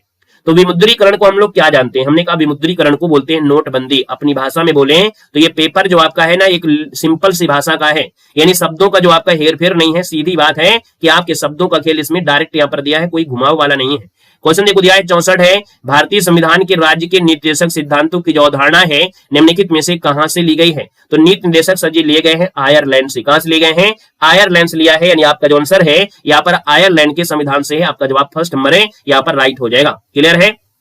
चलिए बहुत लेट हो गए हैं तो कोई बात नहीं है, आज हम तो यहाँ पर सबको समोसा और चाय हमने वितरित किया है, आप लेट हो गए हैं, है ना, टाइम से आया करिए, नहीं समोसे चटनी मिलेंगे नहीं। यहाँ पर आइएगा, क्वेश्चन नंबर आपका दिया है 65 है कि विश्व की पहली महिला प्रधानमंत्री किस देश की आपकी थी। तो देखो यह 65 नंबर दिया है, कल की क्लास में प्रिंटेड नोट्स में हमने आपको ये सब चीजें पढ़ाया भी था कि विश्व की पहली महिला प्रधानमंत्री पूछा है, तो आप कहेंगे सर 65 नंबर का ऑप्शन जो बनेगा ये बनेगा यहाँ पर श्रीलंका की थी, भंडार मायके ये श्रीलंका की थी, ऑप्शन आपका पी हो जाएगा। कल वाला हम रिवीजन फिर से करवा देंगे, ठीक है। कल जो रात में हमने पढ़ाया था, बफरिंग हो रही थी, उसका रिवीजन हम फिर से फटाफट करवा देंगे। निम्न में से कौन सितार से संबंधित आपके नहीं है, तो हमने कहा सितार वादन में देखा जाए तो आपके निखिल बनर्जी हैं, रविशंकर हैं, विलायत खान हैं, अलाउद्दीन जो आपके खान है, कौन है ये अलाउद्दीन खान जो आपके हैं सर जी, इनसे आपके संबंधित नहीं है। याद रखना ये सरोद वादन से, किससे हैं, तो ये सरोद वादन से हैं। साथ ही अगला क्वेश्चन आपका दिया गया है 67 में, और आपसे कह रहा है यदि पूर्व ज्ञान अनुभव नए प्रकार के सीखने में सहायता करते हैं तो उसको क्या कहते हैं। लो भैया सीटेट का क्वेश्चन आ गया, यानी ऐसे क्वेश्चन आपको सीटेट में पढ़ने को मिलते हैं कि यदि कोई पूर्व ज्ञान, यानी अगर आपने पहले से कोई ज्ञान या अनुभव लिया है, तो जब नए प्रकार की चीजें सीखते हैं तो उसमें से पूर्व ज्ञान नए ज्ञान में क्या करता है, हेल्प करता है, यानी सहायता करता है, उसी को बोलते हैं सकारात्मक प्रशिक्षण स्थानांतरण, यानी सकारात्मक जो पॉजिटिव प्रशिक्षण मिल रहा है, यानी आपका आंसर 20 का राइट हो जाएगा। ये सीटेट का प्रश्न आपका, इसी प्रकार से प्रश्न सीटेट में आपको पढ़ने को मिलते हैं। आइएगा क्वेश्चन नंबर आपका दिया है 68 नंबर में कि भारत का सर्वोच्च वीरता पुरस्कार क्या है, यानी वीरता के लिए जो पुरस्कार दिया जाता है ना साहब, ये आपका है परम वीर चक्र है, परम वीर चक्र है। लेकिन अशोक चक्र जो आपका होता है ये आपका क्या होता है, शांत यानी मर्डों के मरने के बाद होता है। यहां पर आंसर आपका डी हो जाएगा। क्वेश्चन दिया गया है 69 में, किसे नाभिकीय भौतिकी विज्ञान के जनक के रूप में जाना जाता है। चलो ये सब देखो कितने आसान से क्वेश्चन आपको हैं। हमने आपको नाभिकीय रिएक्टर वाले में बताया था, जो आपके नोट्स आपको पढ़ाए हैं, वो जो नोट्स हमारी लास्ट की क्लास होती है ना उसको देखेंगे, हर एक क्वेश्चन आपको आसान न लगे तो आप बताइएगा। नाभिकीय भौतिकी विज्ञान के जनक यहाँ पर देखा जाए तो 69 नंबर आपको हो जाएगा। ये सर जी नाभिकीय दिया है, नाभिकीय भौतिकी विज्ञान है, यानी सर ये अर्नेस्ट रदरफोर्ड आपके हो जाएंगे। इसका ऑप्शन आपका बी के साथ जाएगा। यानी आप कहेंगे सर ये रदरफोर्ड आपके, इन्होंने क्या किया था, रेडियो सक्रियता के अध्ययन के साथ अनुसंधान किया, और परमाणु का जो अंदरूनी ढांचा था, परमाणु का जो अंदरूनी ढांचा था वो इन्होंने ही तैयार करके दिया, यानी आपका आंसर बी नंबर है राइट हो जाएगा। सर जी क्वेश्चन दिया गया है टाइफाइड किस रोग जनक के कारण होता है, तो टाइफाइड जो आपका होता है ना क्यों होता है, तो टाइफाइड होता है बैक्टीरिया से होता है। किससे होता है टाइफाइड, यानी जीवाणु से होता है। यानी आप देखा जाए तो एक जीवाणु होता है टाइफी बैक्टीरिया, तो टाइफाइड से आंत्र ज्वार भी कहते हैं, इसको आंत्र ज्वार भी कहते हैं। तो ऑप्शन आपका बी नंबर इसका राइट हो जाएगा। क्वेश्चन दिया गया है विक्रम साराभाई अंतरिक्ष केंद्र जो आपका है सर जी कहां पर है, आप बताएंगे सर 71 नंबर दिया है। विक्रम साराभाई अंतरिक्ष केंद्र जो आपके स्थित है ये कहां पर स्थित है, तो आप कहेंगे सर ये तिरुवनंतपुरम में है। तिरुवनंतपुरम जो आपका दिया है डी नंबर है, और राइट आंसर आपका हो जाएगा सर तिरुवनंतपुरम आपका आंसर बन जाएगा। ये कहां पड़ता है, तो आप कहेंगे सर ये तो आपका केरल में पड़ता है, यानी ये आपका केरल हो जाएगा। आगे बढ़ते हैं, क्वेश्चन आपसे अगला पूछा गया है, कह रहा है वर्ष 2011 की जनगणना के अनुसार भारत के किस राज्य की जनसंख्या सबसे कम है, तो सबसे कम जो आपसे पूछा गया है 72 नंबर में, तो आप कहेंगे सर यहां पर देखा जाए तो सिक्किम की जनसंख्या इनमें से आपकी सबसे कम है, यानी आपका जो आंसर हो जाएगा सर जी क्या हो जाएगा, आंसर नंबर आपका डी यहां पर राइट हो जाएगा। आगे बढ़ते क्वेश्चन दिया गया है, कह रहा है जूलियन पाल अंसाजे निम्न में से किस वेबसाइट के संस्थापक आपके हैं। यहां पर बताएंगे कि जूलियन पाल अंसाजे ये किस वेबसाइट के संस्थापक हैं। 78 का ऑप्शन जो आपका बनेगा ना, वो राइट आंसर क्या हो जाएगा, चलिए यहाँ पर 73 का ऑप्शन हो जाएगा। इनका नाम है विकीलीक्स, क्या नाम है, विकीलीक्स इसका नाम है, विकीलीक्स। यानी देखा जाए तो इसका आंसर आपका हो जाएगा सी नंबर इसका राइट हो जाएगा, विकीलीक्स आपका हो जाएगा। आपका 74 है। कह रहा है निम्नलिखित में से कौन सी भाषा है जो भारतीय संविधान की 8वीं अनुसूची में आधिकारिक भाषाओं में से आपकी नहीं है। तो सर जी हमने कहा सर जी इसका जो आंसर आपका दिया गया है यहाँ पर 74 है, और 74 का ऑप्शन क्या हो जाएगा सर, ये आपका फारसी हो जाएगा। हमने कहा सर जी कह रहा है संस्कृत, कश्मीरी, संथाली, लेकिन फारसी का कभी आपने जिक्र किया है, तो आप कहेंगे सर जी नहीं किया, यानी आंसर आपका सर जी फर्स्ट नंबर राइट हो जाएगा। सर जी आगे बढ़ते क्वेश्चन नंबर आपका 75 है, मानव तस्करी और जबरन श्रम पर रोक का उल्लेख भारतीय संविधान के मौलिक अधिकारों की किस श्रेणी में किया गया था। यानी 75 की बात करते हैं तो आपका आंसर हो जाएगा शोषण के विरुद्ध अधिकार। क्या हो जाएगा, शोषण के विरुद्ध अधिकार है। हमने कहा सर जी आपको आर्टिकल नंबर आपका जो 23 होता है ये शोषण के विरुद्ध अधिकार में आता है। इसके दो पार्ट हो जाते हैं, एक 23 है और एक हो जाता है कौन, तो आपका 24। और आर्टिकल जो 24 होता है वो बच्चों के लिए होता है, यानी जो 6 से 14 वर्ष के बच्चे हैं उनके लिए खतरनाक कार्य में, मतलब 14 वर्ष से कम उम्र के बच्चे को खतरनाक कार्य नहीं कराया जाएगा। क्वेश्चन दिया गया और आपसे कह रहा है उत्तराखंड किस वर्ष अस्तित्व में आया था। तो जो आपका उत्तराखंड है ना, ये साहब जो अस्तित्व में आया था ये कब आया था, तो उत्तराखंड का गठन होता है हमारे यूपी के 13 पर्वतीय राज्यों को काटकर उत्तरांचल का नाम दिया जाता है, और 27वें नंबर का ये आपका राज्य बन जाता है 27वें नंबर का। ये बात हो रही है 9 नवंबर की। कब की बात हो रही है? 9 नवंबर की हो रही है, यानी 9 नवंबर सन 2000 की घटना है, जब हमारे यूपी के 13 जिलों को काटा जाता है और काट कर उत्तरांचल नाम दिया जाता है। इसके बाद सर जी क्या होता है, इसका नाम परिवर्तन होता है 2007 में। कब होता है? 2007 में, तब इसको उत्तराखंड नाम दिया गया था। जब ये कटा था तब इसको बोला गया था उत्तरांचल नाम दिया गया था। क्लियर हो रहा है? चलिए साथी अगला क्वेश्चन दिया गया है। नमस्ते भैया, वेलकम है, स्वागत है। कह रहा है 77 में कि पहली महिला लोकसभा की जो अध्यक्ष थी आपकी कौन थी? तो पहली महिला लोकसभा की अध्यक्ष पूछा है और आप कहेंगे सर इसका आंसर बी हो जाएगा, मीरा कुमार हो जाएंगी। आंसर आपका बी हो जाएगा, मीरा कुमार बनेंगी। दूसरी आपकी सुमित्रा महाजन। क्वेश्चन देखो दिया गया है कि वह दर जिस पर आरबीआई बैंकों को कर्ज देती है। हमने कहा सर जी यहाँ पर बप्पा क्या कर रहे हैं? हमने कहा सर जी याद रखना है, यहाँ पर जो आपके बप्पा हैं, यानी यहाँ पर जो बप्पा हैं वो क्या कर रहे हैं, अपने बेटों को क्या दे रहे हैं? कर्ज दे रहे हैं। तो याद रखना है, जब यहाँ पर ऐसे पूछ रहा था क्या हुआ भाई, यहाँ पर देखो हमने कहा सर जी यहाँ पर देखा जाए जो आपका ये आरबीआई है, यानी सभी बैंकों का बाप है, और ये क्या कर रहा है, अपने जितने भी आपके बैंक हैं इनको अगर कर्ज दे रहा है तो इसको हम लोग क्या कहते हैं? ये अच्छी बात है कि गलत बात आपकी है? ये सबसे पहले बताओ। तो आपकी ये सर अच्छी बात है, क्या है? रेपो दर है। लेकिन वही पैसा जब रिवर्स करते हैं, यानी जो बेटे होते हैं, रिवर्स मतलब क्या होता है? अपोजिट। तो भैया जब बेटे बप्पा को देते हैं इसको बोलते हैं आपका रिवर्स कह देते हैं, ठीक है ना? तो साहब इसका आंसर ये हो जाएगा, ये हमने आपको अच्छे से समझा दिया था। क्वेश्चन आपका दिया है आपसे, कह रहा सर जी 79 की कामागाटा मारू इनमें से क्या है? कामागाटा मारू जो आपका है इनमें से वाकई है क्या? तो हमने कहा कामागाटा मारू एक प्रकार की घटना घटित होती थी, यानी सर यहाँ पर देखा जाए तो आपका आंसर क्या हो जाएगा? एक जहाज था। क्या था सर जी? एक जहाज था। यानी जवाब जो आपका भी दिया है आपका आंसर हो जाएगा, ये क्या हुआ था? 1914 की बात है, हांगकांग से। ठीक है, क्या हुआ? हांगकांग आपने सुना है, हांगकांग से कनाडा के लिए निकला था ये समुद्री जहाज। फिर वहां पर क्या है, काफी लोगों ने उनको मारा भी था। तो वो घटना आपके इतिहास में हमेशा याद रहती है। सजी दिया है भारत के अंतिम गवर्नर जनरल आपके कौन थे? तो भारत के अंतिम गवर्नर जनरल कौन थे? राधे राधे भैया, राधे राधे। समझ आपका 81 और आपसे कह रहा है निम्नलिखित में से कौन एक गर्म दल के आपके नेता थे? चलिए बताइएगा, कह रहा है निम्न में से कौन एक गर्म दल के नेता थे? तो 81 की हम बात कर लेते हैं। 81 नंबर में 81 का ऑप्शन क्या हो जाएगा? तो हमने कहा सर ये जो आपके अरविंद घोष हैं, कौन है? ये जो आपके अरविंद घोष आपके हैं, ये साहब आपके गर्म दल के यहाँ पर नेता थे, गर्म दल के। और हमने कहा था ये आपके गर्म दल में 4 लोग में से, 4 स्तंभों में से एक हैं। लाल बाल पाल के नाम से जानते होंगे, लाला लाजपत राय, बाल गंगाधर तिलक, बिपिन चंद्र पाल और अरविंद घोष। ये आपके थे कैसे? गर्म दल के थे। ऑप्शन आपका फर्स्ट राइट हो जाएगा। क्वेश्चन आपका दिया है 82, रेगुलेटिंग एक्ट किस वर्ष पारित किया गया था? यानी जो आपका रेगुलेटिंग एक्ट है वो किस वर्ष पारित किया गया था? तो आप कहेंगे सर यहाँ पर देखो 1700 जो आपका क्या आता है 73, यानी आप कहेंगे सर 82 नंबर का जो ऑप्शन है ये आपका आंसर हो जाएगा सी नंबर 1773 आपका आंसर है, राइट हो जाएगा। क्वेश्चन आपका दिया गया है 83, कह रहा है पुर्तगालियों ने गोवा को किस वर्ष हस्तांतरित कर दिया? यानी देखा जाए तो आपका जो आंसर बनेगा यहाँ पर 83 में, ऑप्शन नंबर आपका बी हो जाएगा 1510 में। क्या हो जाएगा? 1510 में, यानी जवाब क्या बनेगा? बी नंबर ए राइट हो जाएगा, 1510 बनेगा। क्वेश्चन दिया गया है साहू को मुगल कैद से किसने मुक्त करवाया था? चलिए बताइएगा, कह रहा है साहू को मुगल कैद से जो मुक्त करवाया वो किसने करवाया था?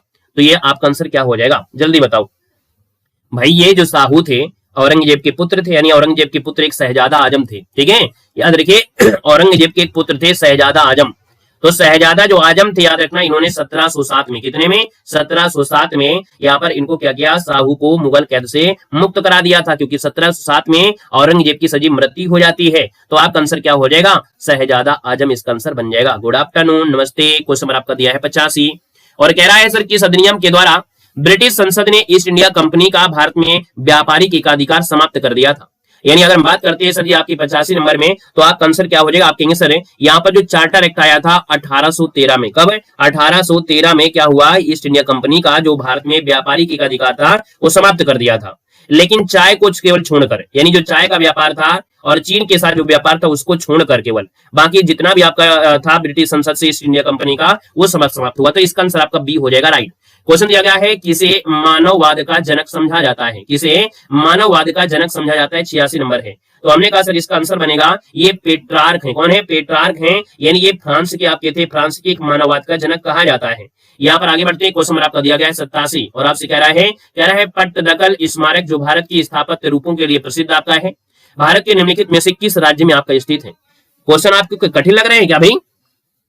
कठिन लग रहे हैं क्या आज क्वेश्चन? ये तो हमने आपको पढ़ाया था, आपको याद दिला दें। पट्टदकल जो स्मारक है आपको बताया था, आपको हमने पढ़ाया था भारत में जो विश्व धरोहर सूची है। क्लास को अगर लास्ट में नहीं देखोगे तो ये चीजें आपको जो आप गलती कर देते हो, याद रखना, जो आप लोग गलती करते हो वो आपकी नोट्स में ही मिलेगा। इस बात को हमेशा याद रखना, जो आप लोग गलती करते हो, जो क्वेश्चन आपसे गलती होते हैं वो 100% थ्योरी के क्वेश्चन होते हैं।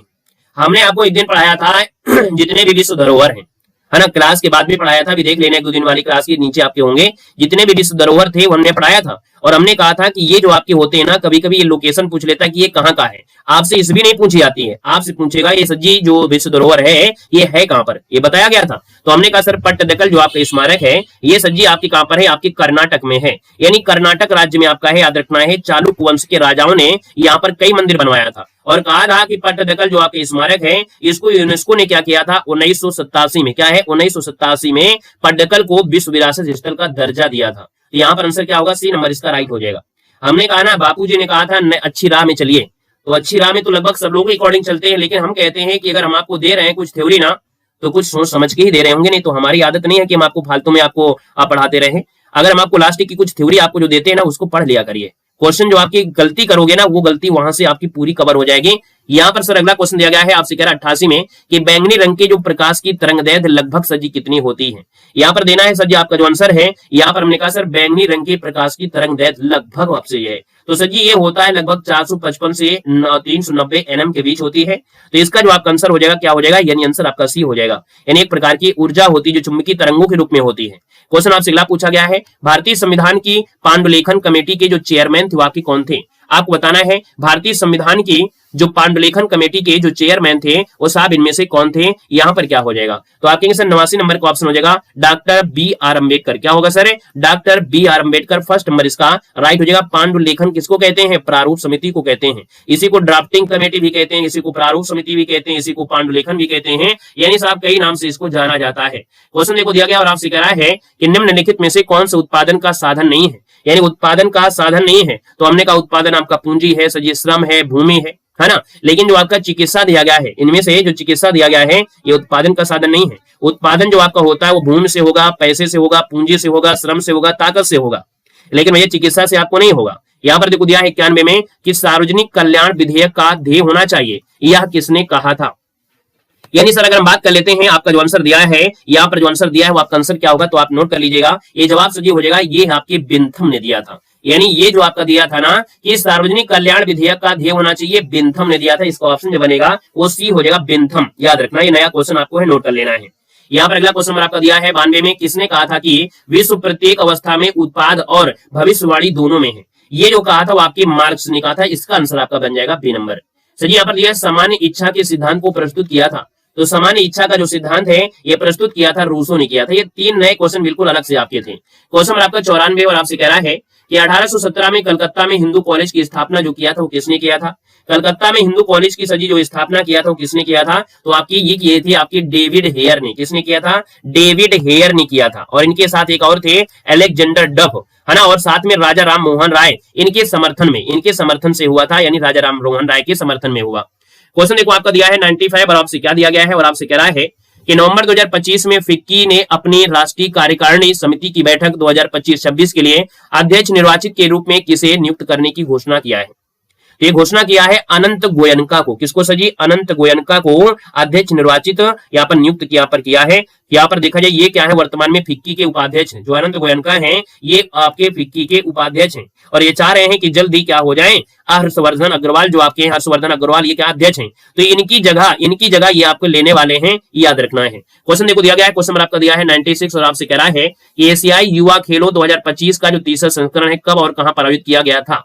तो एशियाई खेलों जो युवा खेल रहे हैं इनका जो आपका आयोजन है ये हुआ था 22 से 31 अक्टूबर 2025 तक। ये मनामा जो कि आपके कहां पर सजी, आपके बहरीन में आपके हुए थे, बहरीन में। भारत ने देखा जाए कुल 48 पदक जीते थे, भारत ने कुल 48 पदक जीते थे, जिसमें आपके 13 स्वर्ण पदक थे, 16 आपके रजत पदक थे, और इसके बाद 17 सजी क्या थे, आपके कांस्य पदक थे, याद रखना है, ठीक है ना। तो इस प्रकार से आपका अच्छा खासा प्रदर्शन भी यहाँ पर रहा था इसमें से। और पहले स्थान पर आपका चीन था, जो चीन था ये पहले स्थान पर था। चीन ने यहाँ पर 147 पदकों के साथ पहला स्थान हासिल किया था, है ना। इसने यहाँ पर देखा जाए 63 स्वर्ण पदक जीता था, 63 स्वर्ण पदक जीता था चीन। क्वेश्चन आपसे अगला पूछा गया है, और आपसे अगला कह रहा है यहाँ पर क्वेश्चन कह रहा है सर यहाँ पर 97 और आपसे कह रहा है अक्टूबर 2025 में भारत में रामसर स्थलों में से संबंधित निम्नलिखित कथनों पर विचार करना है।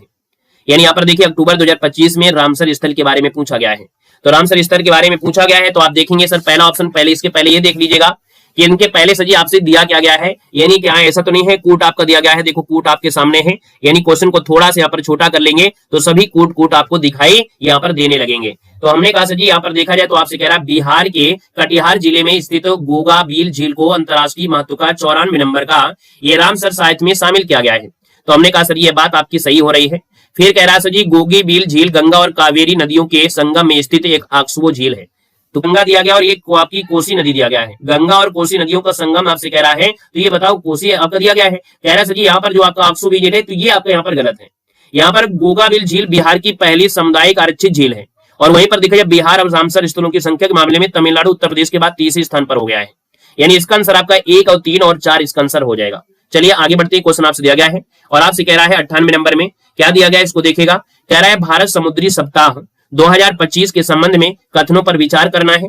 यहाँ पर 98 नंबर में देखा जाए तो आपके इसमें भी आपके कूट आपके दिए गए हैं और इन कूट को भी आपको फिर से कूटना है। यानी यहाँ पर देखा जाए तो हमने कहा सर इसका जो आयोजन है इंडियन पोर्ट्स एसोसिएशन द्वारा किया गया था या मुंबई महाराष्ट्र में आयोजित किया गया है, यानी ये आपका जो इंडियन एसोसिएशन आपका है यानी आईपीए जो आपका है ये आपका मुंबई महाराष्ट्र में आयोजित किया गया। पहला पॉइंट सही दिया है सर जी। यहाँ पर देखो दिया गया और आपसे कह रहा है IMW 2025 का उद्घाटन केंद्रीय मंत्री राजनाथ सिंह ने किया है। तो क्या सर जी ये राजनाथ सिंह ने किया है, इसका जो आयोजन है वो राजनाथ सिंह ने किया है या नहीं किया है। तो आपके आंसर है ये जलमार्ग मंत्री जो आपके रहे हैं, है ना, यानी जो आपके इसके जो मेजबानी किया है वो किया है जलमार्ग मंत्री के द्वारा किया गया है, यानी इस मंत्रालय के द्वारा किया गया था। तो भैया यहाँ पर देखा जाए ना अमित शाह के द्वारा है ना कि राजनाथ सिंह के द्वारा, किसके द्वारा, तो ये किया गया है राजनाथ सिंह के द्वारा किया गया है। तो ये तो आपका यहाँ से गलत हो गया। इस आयोजन का विषय था यूनाइटेड अवेंस वन मैरीटाइम विजन और यह कार्यक्रम मैरीटाइम इंडिया विजन 2023 और मैरीटाइम अमृत काल का जो आपका है 1947 के है, यानी यहाँ पर देखा जाए तो 48 नंबर का जो ऑप्शन है वो 1 3 और का 4 रहा है। ठीक है, यहाँ पर सिर्फ और सिर्फ 2 इसमें आपका शामिल नहीं है क्योंकि यहाँ पर जो किया है ना वो किसने किया था, तो आपके राजनाथ सिंह ने नहीं किया है। याद रखना इस बात को, अमित शाह ने किया है। किसने किया है, तो आपके अमित शाह ने किया था, इसका उद्घाटन अमित शाह ने किया है। अगला क्वेश्चन को दिया गया है और आपसे कह रहा है 99 नंबर में और आपसे कह रहा है 31 अक्टूबर 2025 को मत्स्य पालन पशुपालन और डेयरी मंत्रालय के द्वारा शुरू की गई समुद्री मत्स्य जनगणना के तहत कौन से 2 डिजिटल मोबाइल ऐप लॉन्च किए गए हैं। तो सर यहाँ पर देखा जाए तो आपका जो आंसर है यहाँ पर इनमें से है क्या, तो यहाँ पर नोट कर लेना है। 99 का जो ऑप्शन दिया गया है वो आपका हो जाएगा ये विलेज जेट्टी अप्रैल नेगेटिव, यानी जो आपका भारत और व्यास सूत्र आपका है, ये आंसर आपका बी है, कुछ ज्यादा ही हाई लेवल का उठाकर रख दिया गया है। यहाँ पर देखो दिया गया क्वेश्चन नंबर आपका 100 है कि 31 अक्टूबर 2025 को विश्व शहर दिवस के अवसर पर यूनेस्को ने किस भारतीय शहर को क्रिएटिव सिटी ऑफ गैस्ट्रोनॉमी के रूप में नामित किया है। तो भैया क्वेश्चन तो आपको बहुत बार पढ़ाया जा चुका होगा, है ना, यानी यहाँ पर देखा जाए सर जी इसका जो आपका आंसर है वो आपका होगा क्या, 100 नंबर आपसे पूछा गया है, एक बार बता डालो। 31 अक्टूबर 2025 को विश्व शहर दिवस के अवसर पर यूनेस्को ने किस भारतीय शहर को क्रिएटिव सिटी ऑफ गैस्ट्रोनॉमी के रूप में शामिल किया है। तो पहले सर जी यहाँ पर आपने पढ़ा होगा उत्तर प्रदेश का लखनऊ था। हमने कहा सर जी यहाँ पर देखा जाए तो 31 अक्टूबर को विश्व शहर दिवस के अवसर पर यहाँ पर यूनेस्को ने भारतीय शहर लखनऊ को क्रिएटिव सिटी ऑफ गैस्ट्रोनॉमी के रूप में यहाँ पर शामिल किया है। तो यहाँ पर देखो भैया जिसका ऑप्शन आ रहा है ना ये लखनऊ वाला, क्या आ रहा है सर जी, ये लखनऊ वाला आ रहा है। इसका आंसर आपका लखनऊ आपको बनेगा, याद रखना है राजधानी जो उत्तर प्रदेश की राजधानी है लखनऊ, इसका आंसर आपका हो जाएगा। आपको वो पढ़ना है जो आपको जबरदस्त तरीके के होंगे। यहाँ पर देखो राष्ट्रपति दिया गया, हमने कहा प्रथम राष्ट्रपति डॉक्टर राजेंद्र प्रसाद थे, प्रथम प्रधानमंत्री जवाहरलाल नेहरू थे, प्रथम उपराष्ट्रपति जो थे सर्वपल्ली राधाकृष्णन थे, प्रथम गवर्नर जनरल लॉर्ड माउंटबेटन आपके हैं, प्रथम भारतीय गवर्नर जनरल जो अभी आपको मिला था, यही आपको मिला था कि नहीं मिला था, तो प्रथम भारतीय गवर्नर जनरल सी राजगोपालाचारी है, प्रथम मुख्य न्यायाधीश कौन है, हीरालाल जेकानिया थे, प्रथम लोकसभा के अध्यक्ष वासुदेव आपके मालवंकर थे, प्रथम चीफ ऑफ डिफेंस यानी जो सीडीएस थे वो बिपिन रावत थे, याद रखना है। सर जी यहाँ पर देखो दिया गया है भारत की प्रथम महिला, हमने कहा प्रथम महिला प्रधानमंत्री इंदिरा गांधी, प्रथम महिला राष्ट्रपति प्रतिभा देवी पाटिल, प्रथम महिला राज्यपाल सरोजिनी नायडू और प्रथम आईपीएस अधिकारी किरण बेदी, प्रथम महिला आईएएस अधिकारी अन्ना राजा जो आपकी अन्ना जॉर्ज थी और प्रथम महिला मुख्यमंत्री सुचित्रा कृपलानी। देखो यहाँ पर अगला देखो दिया गया है कि विज्ञान और सम्मान में से देखा जाए प्रथम फील्ड मार्शल कौन थे, तो ये मानिक शाह थे, प्रथम नोबेल पुरस्कार विजेता आपके रविन्द्रनाथ टैगोर हो जाएंगे, पहला परमाणु परीक्षण आपके पोखरण में किया गया था, पहला जो उपग्रह था उसका नाम था आर्यभट्ट था, प्रथम अंतरिक्ष यात्री कौन थे, राकेश शर्मा थे, प्रथम राष्ट्रीय उद्यान जो आपका जिम कार्बेट था, याद रखना है, ठीक है ना। यहाँ पर देखो महत्वपूर्ण ये पॉइंट आपसे है कि यात्री आपकी कौन थे, प्रथम अंतरिक्ष बताना है। प्रकाश स्पेक्ट्रम आपको बताया था ये आपका उल्टा बना हुआ है, इसका सही आपका जो बना है आपका बना है जो आपका विबज्योर होता है, ठीक है ना। यहाँ पर देखा जाए तो हमने कहा इंद्रधनुष का जो कलर कलर होता है वो अपवर्तन, परावर्तन, प्रकीर्णन सबकी वजह से होता है। आकाश का जो रंग नीला होता है वो प्रकीर्णन के कारण आपका होता है। इसके बाद तारों का टिमटिमाना या अपवर्तन होता है, मृग तृष्णा होता है, पूर्वांतरिक परावर्तन होता है। कल की क्लास में नहीं पढ़ा होगा, ठीक है ना। यहाँ पर देखो आपको बताया गया था, यहाँ पर जो दिया गया है ये बना है लखनऊ का बड़ा इमामबाड़ा, और लखनऊ का इमामबाड़ा एक ऐसा विशाल केंद्रीय हाल है जो बिना किसी बीम के, बिना किसी सहारे के आपका है। तो ये क्वेश्चन आपको कल कराया गया था, अगर आपने कल नहीं देखा है तो भैया कोई बात नहीं, आप देख लीजिएगा। अब आते हैं हम लोग यहाँ पर एक नए आपके हिस्ट्री में, यानी नए शुरुआत में आते हैं, जिसको आपने पढ़ा है केबुल नामजाओ के नाम से। ये केबुल नामजाओ जो आपका सजी है वो आपके कहां पर है? हाँ, जिनको जहर लगता है वो जा सकते हैं भैया, जिनको जहर लगता है पढ़ना थ्योरी वो जा सकते हैं, क्योंकि अब यहाँ पर हम आपको वो चीज पढ़ाएंगे जो आपको दिमाग में छपेंगे, जो आप परीक्षा में प्रश्न सोल्व करते हैं और जहां पर गलती करते हैं वो चीज हम आपको यहाँ पर सोल्व करा रहे हैं। तो जिनको जहर लगता है वो जा सकते हैं, क्योंकि टेस्ट पेपर आपका सोल्व हो गया है। अब ये जो आपका महत्वपूर्ण पॉइंट आपके है वो यहाँ पर सोल्व करा रहे हैं। देखो हमने कहा सर केबुल नामजाओ नेशनल पार्क जो आपका है वो कहां पर है, तो आपने सुना होगा कि भारत में जो आपका मणिपुर है, भारत में जो सजी आपका कौन है, मणिपुर है। मणिपुर जो आपका है, मणिपुर में एक झील है, लोकटक झील है। क्या है सजी? यहाँ पर लोकटक झील है। लोकटक झील आपकी ये है, कहां है ये सजी? आपकी लोकटक झील है, और इस झील के बीच में बना हुआ है राष्ट्रीय उद्यान। इस झील के बीच में बना हुआ है राष्ट्रीय उद्यान। ये विश्व का एकमात्र ऐसा उद्यान है जो तैरता हुआ राष्ट्रीय उद्यान है, ये दिमाग में छाप लीजिएगा। तो अब आप कहेंगे सर मुख्य पॉइंट क्या है, तो हमने कहा विश्व का एकमात्र तैरता हुआ जो राष्ट्रीय उद्यान है ये आपका केबुल नामजाओ है। याद रखना मणिपुर की लोकटक झील में है। यह पार्क अपनी तैरती हुई वनस्पति यानी फुमदी के लिए आपकी अद्वितीय मानी जाती है। स्थिति क्या है, मणिपुर की लोकटक झील है। यह पार्क भारत की मणिपुर राज्य में ये लोकटक झील में आपका ये बना हुआ है। तो जिसकी स्थापना होती है 1977 में। इसे 1977 में एक राष्ट्रीय उद्यान के रूप में भी स्थापित किया गया था। यहाँ पर देखा जाए तो आपको ये डेट याद रखना है, राष्ट्रीय उद्यान का दर्जा 1977 में दिया गया था। याद रखिएगा यहाँ पर कौन से जीव पाए जाते हैं, ये जीव आपको दिख रहा होगा। ये जीव जो आपका है इसको संगई हिरण कहते हैं। क्या कहते हैं सर? संगई हिरण कहते हैं, और इसको डांसिंग डियर भी कहते हैं। इसी को डांसिंग डियर भी कहते हैं। यह संगई हिरण का दुनिया में एकमात्र प्राकृतिक आवास है। याद रखिए जो संगई हिरण है यानी डांसिंग हिरण है, आपको दुनिया में यही एकमात्र जगह है जहां पर मिलेंगे। यहाँ पर देखा जो ये दिया गया फुमदी, ये क्या है? फुमदी का भी एक शब्द मिला था ना, फुमदी। तो जो फुमदी आपका है ये पार्क तैरते हुए जैविक पदार्थों के द्वीपों से बना है, यानी छोटे छोटे जो आपके होते हैं कवक वगैरह होते हैं, मरते रहते हैं, वही आपका जैविक पदार्थ है जो आपका तैर रहा हुआ है। यहाँ पर देखा जाए तो आपको ये पार्क क्षेत्र के पर्यावरण संतुलन को बनाए रखने में महत्वपूर्ण है। यानी जो आपका ये कह सकते हैं पर्यावरण है वो हमारी जैव विविधता को बराबर क्या करता है, कंट्रोल कर लेता है। याद रखना है। क्वेश्चन आपके सामने दिया है केबुल नामजाओ नेशनल पार्क किस लिए आपका प्रसिद्ध है, तो आपके तैरता हुआ राष्ट्रीय उद्यान के लिए आपका होगा। अब आते हैं विक्टोरिया मेमोरियल। अभी आपके प्रश्न में मिला होगा विक्टोरिया मेमोरियल, मिला था ना, अभी आपको मिला था विक्टोरिया मेमोरियल। यानी जो क्वेश्चन आपको मिले ना, और वो क्वेश्चन को अगर आप दिमाग में अच्छे से भर लो तो हो सकता है जीवन भर के लिए आपको छपा रहेगा। बाकी किताबें पढ़ते हैं, सब कुछ पढ़ते हैं, हवा में हम लोग टेस्ट पेपर भी सोल्व करते हैं, लेकिन हमारे यहाँ थोड़ा सा अलग तरीका होता है। देखो विक्टोरिया मेमोरियल कहां पर है, सबसे कहेंगे विक्टोरिया मेमोरियल आपकी कहां पर है सजी? ये कोलकाता में है। ये सजी आपका विक्टोरिया मेमोरियल है। अगर आप नहीं जा सकते हैं, अगर आप अभी तक नहीं गए हैं, तो हम आपको दर्शन डायरेक्ट करवा दे रहे हैं। ये है आपका विक्टोरिया मेमोरियल। ये विक्टोरिया मेमोरियल की क्या पहचान है, क्या क्वेश्चन बनते हैं, अभी आपको हमारे मॉडल पे में मिला भी था। अब देखो कि सजी महारानी विक्टोरिया को समर्पित यह स्मारक ब्रिटिश महारानी विक्टोरिया की स्मृति में बनाया गया था। ये एक राष्ट्रीय संग्रहालय भी है, यानी ये पर्यटन स्थल वर्तमान में भारत सरकार के तहत एक प्रमुख संग्रहालय और पर्यटन के रूप में आपका है। कोलकाता पश्चिम बंगाल की यह स्मारक भारत के पश्चिम बंगाल राज्य में कोलकाता में शहर में आपका है। निर्माण की बात करते हैं तो आपकी 1906 से आपकी 1921 बीच में इसका निर्माण 15 वर्षों तक चला था। 1921 में इसका उद्घाटन हुआ था। इंडो सैरेसियन यानी वास्तुकला शैली के रूप में यह भारतीय और ब्रिटिश स्थापत्य कला का एक अनूठा आपका मिश्रण है। इसे सफेद संगमरमर, इसके निर्माण में राजस्थान के मकराना संगमरमर का उपयोग इनमें से किया गया था। यानी ये आपका था विक्टोरिया मेमोरियल। यहाँ पर देखो दिया गया है विक्टोरिया मेमोरियल किस महारानी की स्मृति में, तो आप कहेंगे विक्टोरिया की स्मृति में आपका हुआ था। यानी आते हैं सर जी आप काजीरंगा नेशनल पार्क। यानी जो आपका टॉपिक है आपका सिलेबस ना उसको हम ऐसे खत्म कर देंगे, आपको पता ही नहीं चलेगा कि क्या हमने कभी थ्योरी पढ़ा भी था। अब देखो आपको याद रखिए काजीरंगा नेशनल पार्क के दर्शन कराते हैं।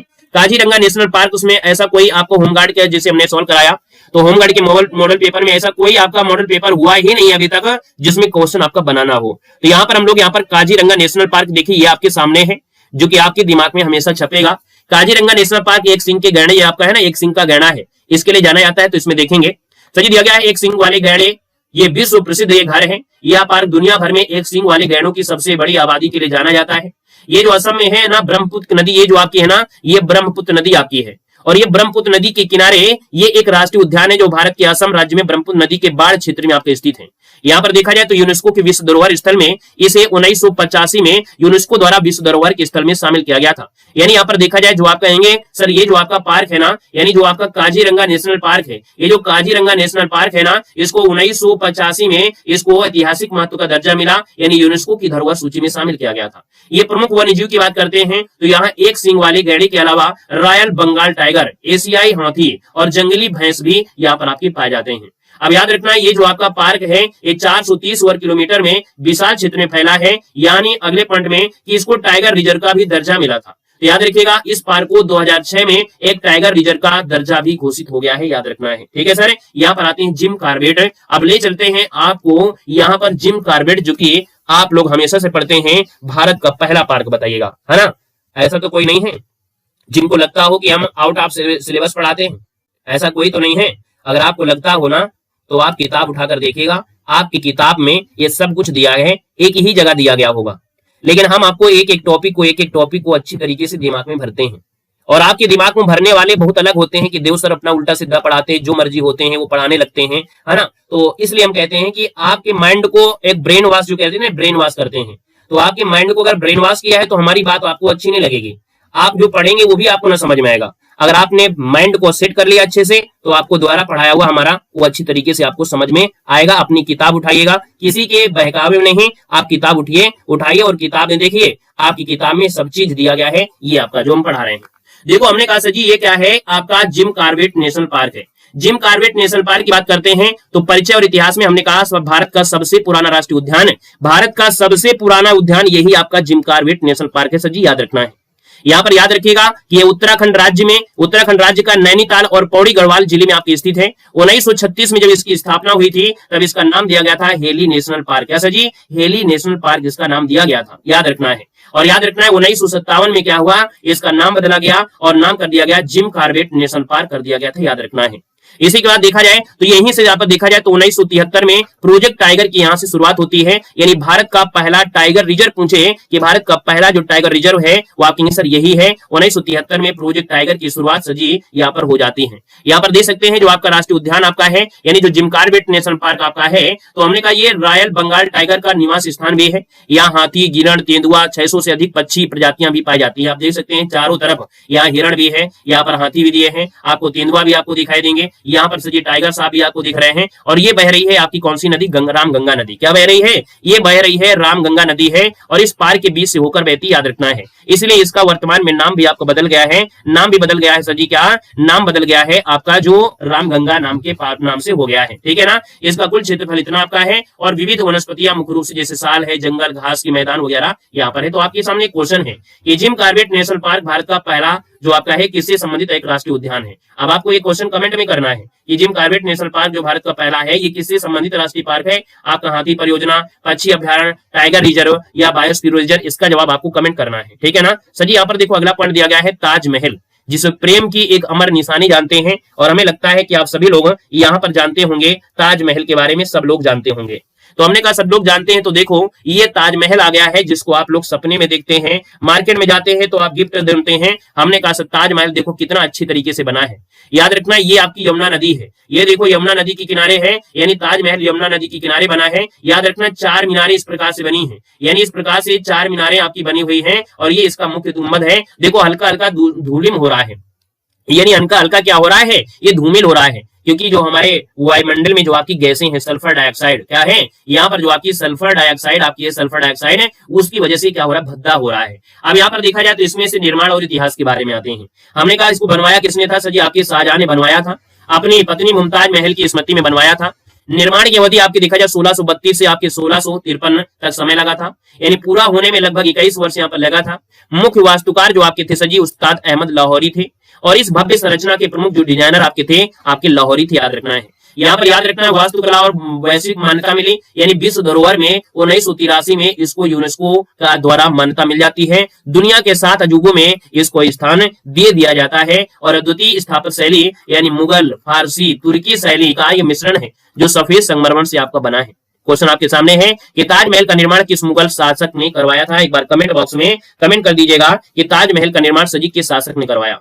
आइएगा नेक्स्ट पॉइंट में आते हैं। सुंदरवन का जो नेशनल पार्क है, कितना प्यारा सुंदरवन है, आपको हम दिखाते हैं, आप देखकर खुश हो जाएगा, मन खुश हो जाएगा कि सुंदरवन जो आपका पार्क है ना, वो वाकई में कितना सुंदर दृश्य आपका होगा। यहाँ पर देखिए, ये आपका आ गया सुंदरवन। जहां आप नहीं जा पाते, हम आपको यहाँ पर इमेज के माध्यम से पहुंचा देंगे। ये सुंदरवन है और इन वनों को कहते हैं सुंदरी वन। क्या कहते हैं? इन वनों को कहते हैं सुंदरी वन कहा जाता है। क्या कहते हैं सर? इनको कहते हैं सुंदरी वन कहा जाता है, क्योंकि बड़े सुंदर भी हैं। और क्यों फायदा करते हैं? ये हमारे जो पौधे आपके है ना, दलदल क्षेत्र है, यानी ये दलदल क्षेत्र है, दलदल क्षेत्र में जो आपके पौधे होते हैं तो इनको मैंग्रोव वन कहते हैं। ये समुद्र में आने वाली जो लहरें होती है उनको रोक लेता है, तो ये रोकते भी आपके हैं ये पौधे। अब देखिए यहाँ पर हमने कहा सर सुंदरवन नेशनल पार्क की बात करते हैं, तो हमने कहा सर ये जो आपका पश्चिम बंगाल में है, भारत के पश्चिम बंगाल राज्य में स्थित एक राष्ट्रीय उद्यान आपका है। याद रखिए, पहचान मिल जाती है विश्व का सबसे बड़ा मैंग्रोव वन से। हमने कहा इसकी पहचान इसलिए मिलती है क्योंकि ये विश्व का सबसे बड़ा मैंग्रोव वन है। मैंग्रोव होता है जो पानी में आपके जो कह सकते हैं पौधे होते हैं, दलदली क्षेत्र में आपके वन होते हैं, उनको हम मैंग्रोव वन कहते हैं। तो ये आपकी इमेज आपके दिमाग में छपना चाहिए कि ये वन है, ये सुंदर दिखते हैं, सुंदरी वन आपके हैं, और यह अपनी तरह का दुनिया का सबसे बड़ा जंगल क्षेत्र भी आपका है। तो याद रखिए एग्जाम की पॉइंट में मैंग्रोव वन, रॉयल जो आपके देखो ये क्या है, एक तो मैंग्रोव वन के लिए जाना जाता है, दूसरा रॉयल बंगाल जो टाइगर है ना आपका, ये आपकी बंगाल में ही मिलेगा। तीसरा पॉइंट होता है यूनेस्को के हेरिटेज में, आपको देखो 1987 में इसको दर्जा मिल गया था। तीसरा ये गंगा ब्रह्मपुत्र के डेल्टा पर आपका मौजूद है। यानी इतने ढेर सारे क्वेश्चन आपके बन गए। तो हमने कहा सर जी प्रसिद्धि क्या है, तो रॉयल बंगाल यानी बाघ, यहाँ पर पाए जाने वाले बाघ तैरने में भी सक्षम होते हैं। ये आप देख पा रहे हैं, ये बाघ तैर भी रहा है। यहाँ के बाघ ऐसे हैं जो पानी में तैरने भी सक्षम होते हैं, क्योंकि अदर बाघ आपके तैरते नहीं, वो डरते हैं, लेकिन यहाँ के जो आपके बाघ है वो डरते नहीं है। यहाँ पर यूनेस्को को 1987 में सजी दर्जा दिया गया, यानी यहाँ पर देख सकते हैं यूनेस्को विश्व धरोहर में इसको घोषित किया गया था।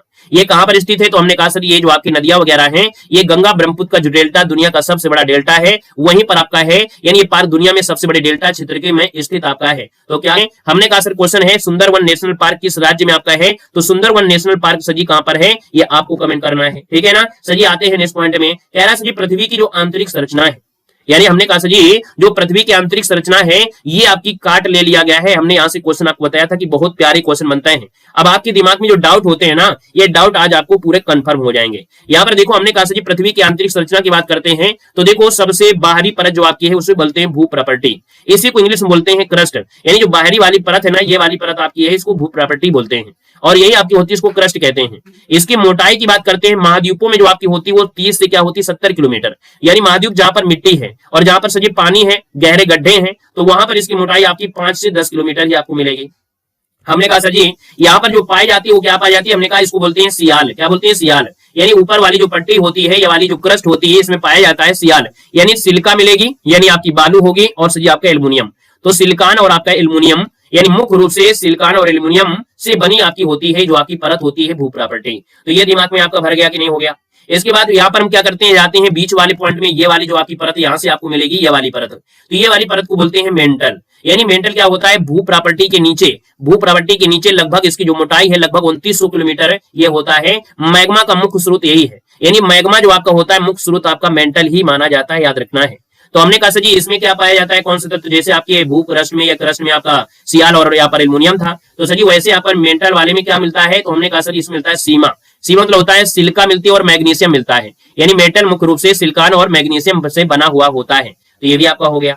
अब यहाँ पर देखो हमने कहा सर जी आपको नीचे आते ये पॉइंट जो आपका है ना, पृथ्वी में सबसे भारी चीजें, यानी जितनी भी भारी भारी चीजें थी वो पृथ्वी में ही आपको मिल गई। हल्की वाली जो आपकी चीजें थी वो आसमान में अंतरिक्ष में उड़ गई, इसीलिए हल्की गैसें जो आपको है वो अंतरिक्ष में मिलेंगी। तो हमने कहा बीच वाला जो आपका भाग है ना, ये होता है केंद्रक, यानी इसको कोर कहते हैं। आज तक कोर तक कोई पहुंच नहीं पाया है, ठीक है ना। हमने कहा सर जी ये केंद्रक यानी कोर कहते हैं, सबसे भीतरी भाग है, इसके लगभग 3500 किलोमीटर चुंबकीय क्षेत्र का कारण है। यानी यहाँ पर देखा जाए इसके एरिया में चुंबकीय क्षेत्र बनता है, क्यों, क्योंकि इसमें भरा है क्या, यहाँ पर लोहा, और जब लोहा भरा है तो मैग्नेट की वजह से ये चुंबकीय क्षेत्र बनाता है। यहाँ पर देखा जाए इसका अतिरिक्त पॉइंट क्या है, गहराई के साथ तापमान भी बढ़ता है। केंद्र में तापमान लगभग 6000 डिग्री सेंटीग्रेड तक है, यानी यहाँ का जो टेम्परेचर इतना ज्यादा है 6000 डिग्री सेंटीग्रेड आपका है। यहाँ पर देखा जाए संरचना की जानकारी का स्रोत की बात करते हैं तो भूकंपी तरंगों के अध्ययन होता है, यानी हमने कहा भूकंपी तरंगों का अध्ययन इस संरचना के माध्यम से करते हैं। केंद्रक के दो भाग, बाह्य केंद्रक और तरल अवस्था में होता है, जबकि आंतरिक केंद्र आपका क्या होता है, ठोस। यानी बीच वाला जो भाग है ना वो आपका क्या है, ठोस आपका याद रखना है, और बाहरी वाला आवरण जो आपका है वो कैसा है, तरल लिक्विड फॉर्म में आपका है। यहाँ पर हमने कहा सर जी मुख्य तत्व आपका है नीफे और आपका फेरस, यानी जो कोर आपका था, ये कोर जो था इसमें क्या भरा है, तो इसमें निकिल और फेरस जो सबसे भारी आपके हैं। निकिल और फेरस, यानी निकिल हो गया और फेरस मतलब आयरन, ये केंद्रक मुख्य रूप से निकल और लोहे से बना है। एक लास्ट क्वेश्चन आपको देना है कि सर जी ये बताइएगा, पृथ्वी के केंद्रक में मुख्य रूप से कौन से तत्व पाए जाते हैं? क्या इस क्वेश्चन का जवाब आप दे सकते हैं कि पृथ्वी के केंद्रक में कौन से तत्व मुख्य रूप से पाए जाते हैं? क्या इसको आप जवाब दे सकते हैं, बता सकते हैं? चलिए बताइएगा। यहाँ पर आते हैं भारत की प्रमुख मिट्टियां। सर जी भारत की प्रमुख मिट्टियों की अगर हम बात कर लेते हैं तो यहाँ पर देखते हैं सर जी, आपके सामने एक छोटा सा पहले मैप कर देते हैं, आपके दिमाग में बैठाते हैं कौन सी मिट्टी आपकी कहां पर पाई जाती है, कौन सी मिट्टी सर जी कहां पर पाई जाती है, ये आपको दिखाई देगा। सबसे पहले हमने कहा सर ये जो आपकी मिट्टी है ना, ये आपकी जलोढ़ मिट्टी है, ये गंगा आपकी है, ये आपकी यमुना है, गंगा यमुना के बीच में आपके देखो जलोढ़ मिट्टी आपकी है। और जलोढ़ मिट्टी यानी उत्तर भारत में गंगा ब्रह्मपुत्र मैदान में जैसे गेहूं धान मक्का जूट आपका होता है, यहाँ पर होता है।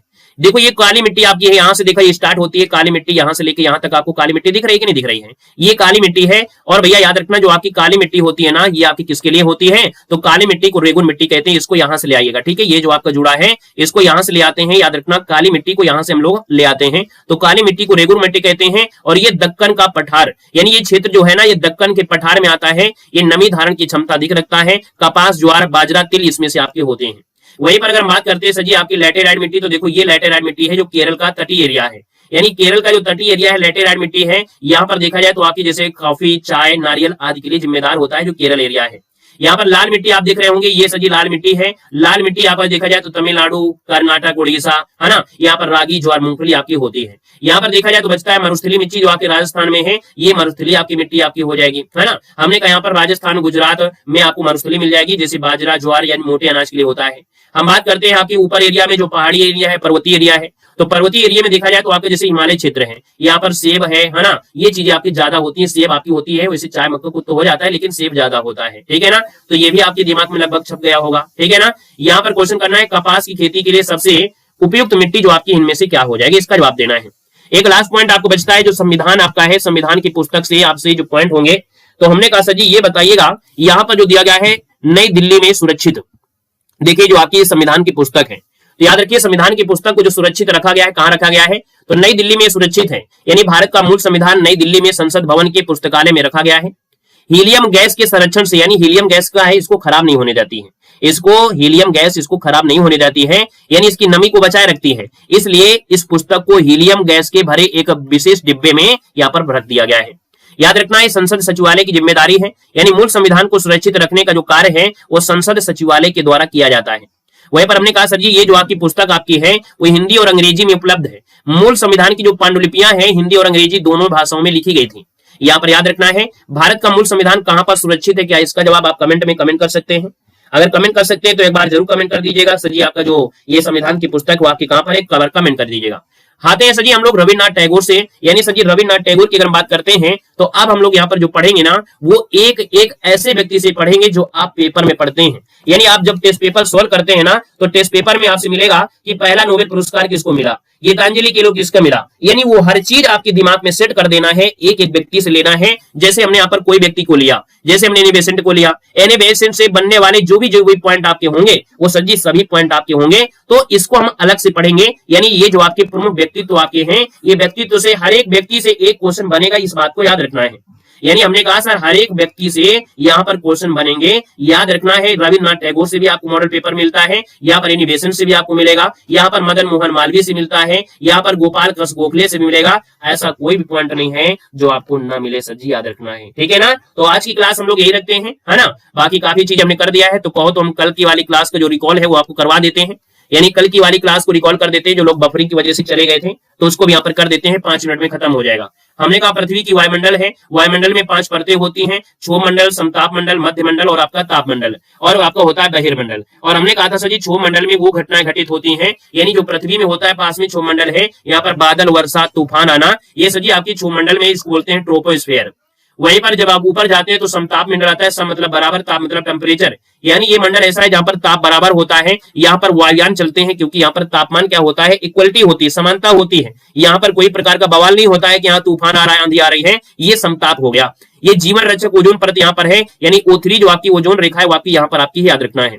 हम कहते हैं कि मध्य मंडल में सजी एक ऐसा आपका जगह है जहां पर आपको टेम्परेचर सबसे छोटा यानी सबसे कम टेम्परेचर जो आपका है वो मध्य मंडल का है। सबसे ठंडी परत जो है ये उल्का पिंड जलकर राख हो जाते हैं यहीं पर, क्योंकि उसके पहले कोई चीज गर्म होती है, गर्म होकर जब होती है ठंडी अचानक से तो वो जलने लगते हैं।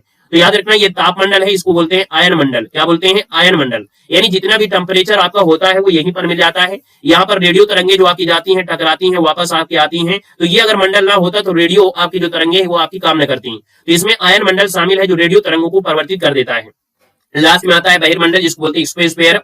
यानी यहाँ पर जो कृत्रिम उपग्रह आपके ये चल रहे हैं, पृथ्वी का चक्कर लगा रहे हैं, यानी सबसे ऊपरी परत है, यहाँ पर उपग्रह पृथ्वी की परिक्रमा आपकी कर रहे होते हैं। ठीक है ना? तो ये हमने कल की क्लास में आपको कवर करा दिया था। हमारी पृथ्वी में यहाँ पर वायुमंडल में आपके 78% गैसें हैं, फिर ऑक्सीजन आती है, इसके बाद आर्गन होता है, इसके बाद कार्बन डाइऑक्साइड जो आपका होता है 0.03 होता है ना? ये हमने कल आपको करा भी दिया था। और इस प्रकार से यहाँ पर देख सकते हैं ये क्लास हमारी क्या होती है, कंप्लीट होती है, जिसमें आपने टॉप 100 क्वेश्चन आपने देखो कवर किया। और इसके बाद देखा जाए कुछ महत्वपूर्ण जो आपकी थ्योरी है, जिसको हम इसके पहले भी पढ़ा चुके हैं, और लगातार आपका रिवीजन होता है, जहां से आपकी परीक्षा में क्वेश्चन आपके बनते हैं। तो ऐसे पढ़ते रहना है। और समय देखिए बहुत कम आपका है, अब होली वगैरह आ जाएगी तो आपका टाइम पता नहीं चलेगा कब क्या हो गया है ना। यूपीएसआई का भी देखो पेपर भी है 14-15 मार्च को है, तो धीरे धीरे पता नहीं चलेगा कि क्या है। तो अभी हम 2-4 दिन थोड़ा बिजी रहेंगे, क्योंकि पिताजी की तबीयत थोड़ा ज्यादा डाउन है, उनको स्टोन की समस्या थी, 4-5 साल हो गए है ना। इसके बीच में एमडीआर केस हो गए थे, टीवी की मरीज हो गए थे, उनकी वो दवा चल रही थी, और इसके बाद वो कोर्स कंप्लीट हुआ है, 4-5 महीने कंप्लीट हुए होते हैं। अब उनको स्टोन की समस्या ज़्यादा है, कई सीएम की स्टोन है और किडनी में है, तो अब इन्फेक्शन भी फैला है, तो दर्द भी हो रहा है, तो इसलिए उनका ऑपरेशन करवाना है। तो इस वजह से 2-4 दिन अभी थोड़ा हम बिजी भी रहेंगे, तो उतनी क्लास हम नहीं दे पाएंगे। जितना एडजस्ट हो जाएगा उतना हम क्लासें आपको जरूर देते रहेंगे। ठीक है ना? लाइव क्लास अगर दे पाएंगे है ना तो दे पाएंगे, क्योंकि अकेले हमको पिताजी के पास भी देखना है। हालांकि माताजी पिताजी के पास रहती हैं है ना, और जितना उनसे हो पाता है तो करेंगे, लेकिन डॉक्टर से तो बात हम ही कर सकते हैं। कोई दवा लाना है, क्योंकि इतना बड़ा हॉस्पिटल है, ठीक है, रामा विश्वविद्यालय में एडमिट करवाया है, तो वहाँ पर इतना बड़ा हॉस्पिटल है कि वहाँ पर हर जगह माताजी नहीं जा सकती हैं है ना, तो हर काम हम ही को करना पड़ेगा। तो इसलिए क्या है कि एडजस्ट हो जाता है, कुछ क्लासें हमारी है ना तो हो जाएगा। बाकी अभी 2-4 दिनों बाद जैसे वो ऑपरेशन हो जाता है, फ्री हो जाते हैं, तो फिर हम आपकी क्लासें बिल्कुल पूर्णतः सबको देने लगेंगे। ठीक है ना?